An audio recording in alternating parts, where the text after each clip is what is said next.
сейчас? Кто это на начало не успел? Кто только что зашел?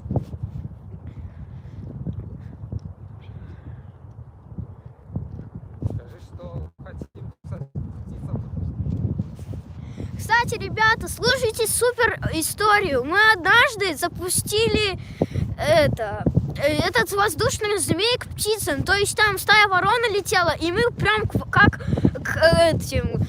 воронам запустили, и они были просто в шоке.